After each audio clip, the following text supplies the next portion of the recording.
कक्षा 10वीं वाले सभी स्टूडेंट्स ध्यान दें। जैसे कि आप जानते हैं कि कल आपकी परीक्षा है और कल का जो पेपर है आपकी स्क्रीन के सामने, ये पूरा का पूरा पेपर विज्ञान विषय का जो कि कल आपकी परीक्षा में पूछा जाएगा, ऐसा पेपर है। और इस वीडियो को सभी स्टूडेंट्स अंत तक देखेंगे। इस पूरा पेपर मैंने आपको बताया है ताकि आप इस पेपर को पहले देख लीजिए। और जो ये क्वेश्चन है ये आपकी परीक्षा में छपने वाले हैं, ऐसे क्वेश्चन मैं बताऊंगा। तो कल का पेपर आपकी स्क्रीन के सामने, सभी को वीडियो को लाइक करना है। चैनल पर नए हैं तो चैनल को सब्सक्राइब कर लेना है। बढ़ते हैं क्वेश्चन की ओर। देखिए क्वेश्चन यहाँ पर आपसे पूछा गया है, निम्न में कौन भौतिक परिवर्तन नहीं है, यानी कि वह कौन सी अभिक्रिया है जिसमें भौतिक परिवर्तन नहीं है। तो यहाँ पर आपको एलपीजी का दहन सही उत्तर के रूप में बताना है।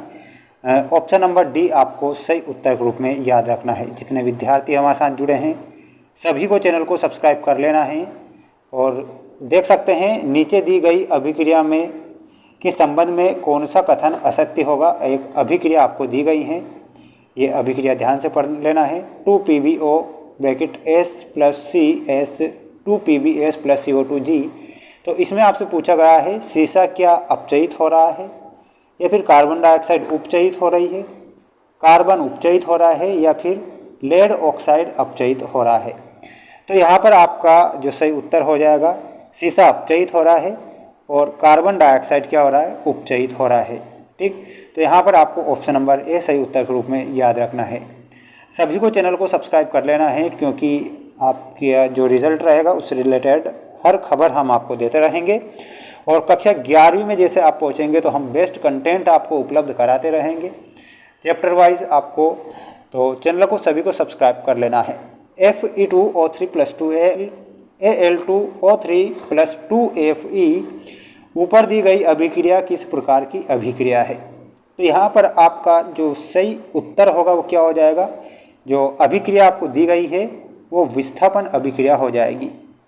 लोह चूर्ण पर अगर हम तनु हाइड्रोक्लोरिक अम्ल डालेंगे तो क्या होगा। अगर लोहे के चूर्ण पर तनु हाइड्रोक्लोरिक अम्ल डाला जाए तो क्या होगा।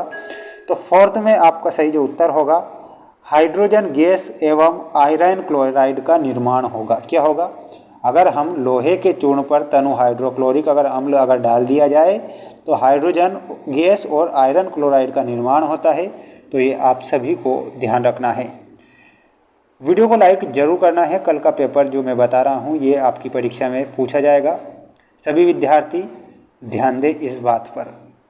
CaOS + H2O arrow CaOH2 Aq + ऊष्मा, और जो अभिक्रिया ये आपको दी गई है ये किस प्रकार की अभिक्रिया है। तो यहाँ पर आपको बताना है संयोजन अभिक्रिया और ये ऊष्माक्षेपी अभिक्रिया होती है। तो ऑप्शन नंबर सी आपका यहाँ सही हो जाएगा। कैल्शियम ऑक्साइड की जल के साथ अभिक्रिया किस प्रकार की अभिक्रिया है। तो कैल्शियम ऑक्साइड की जल के साथ जो अभिक्रिया होती है वो ऊष्माक्षेपी अभिक्रिया होती है। तो ऊष्माक्षेपी अभिक्रिया आपको करेक्ट उत्तर के रूप में याद रखना है। और इसके बाद हम बढ़ेंगे रिक्त स्थानों की पूर्ति कीजिए वाले क्वेश्चन की ओर। देखिए सबसे पहले आप जोड़ी देख लीजिए क्योंकि काफ़ी महत्वपूर्ण जोड़ी है। ऊष्मा के द्वारा अपघटन, ऊष्मा के द्वारा अपघटन में आपका सही जो उत्तर हो जाएगा ऊष्मीय अपघटन कहलाता है। प्रकाश के द्वारा अपघटन क्या कहलाएगा, तो वो कहलाएगा प्रकाशीय अपघटन।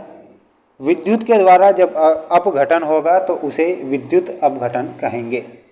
ऊष्मा का अवशोषण, अगर ऊष्मा का अवशोषण हो रहा है तो उसे ऊष्मा शोषी अभिक्रिया कहते हैं। और ऊष्मा का उत्पन्न होती है तो उसे ऊष्माक्षेपी अभिक्रिया कहते हैं। तो ये आपकी जोड़ी हो गई और ये काफ़ी महत्वपूर्ण है, आपकी परीक्षा में कल आपको देखने को मिलेगी। देखिए अगला क्वेश्चन है जिसमें आपको एक शब्द या एक वाक्य में उत्तर लिखना है। जब किसी यौगिक से ऑक्सीजन संयुक्त होती है तब यह अभिक्रिया क्या कहलाती है। तो उसे क्या कहेंगे, उसे उपचयन अभिक्रिया कहेंगे। क्या कहेंगे, उपचयन अभिक्रिया कहेंगे। जब किसी यौगिक से ऑक्सीजन की क्षति होती है, अगर मान लो किसी यौगिक से ऑक्सीजन की क्षति होती है तो उस अभिक्रिया को क्या कहेंगे, उसे अपचयन अभिक्रिया कहेंगे। वो कौन सी अभिक्रिया रहेगी, अपचयन अभिक्रिया। अगला है जिसमें पूछा गया है दो विलयनों को मिलाने पर एक अविलय पदार्थ बनता है, उस अभिक्रिया को क्या कहते हैं। तो उसे अवक्षेपण अभिक्रिया कहते हैं। तो यहाँ पर आपको लिखना है अवक्षेपण। लोहे पर जंग लगना किस प्रकार की अभिक्रिया है, तो यहाँ पर आपको बताना है लोहे पर जंग लगना एक संक्षरण है, तो संक्षरण आपको करेक्ट उत्तर के रूप में याद रखना है। ऐसी अभिक्रिया का नाम लिखिए जिसमें अभिकारकों के बीच आयनों का आदान प्रदान होता है, तो उसे द्विविस्थापन अभिक्रिया कहते हैं। ये जो मैंने क्वेश्चन बताए हैं इनमें से आपकी परीक्षा में क्वेश्चन आपको देखने को मिलेंगे, तो ये अच्छे से याद करके जाना है। मिलता है नेक्स्ट वीडियो में।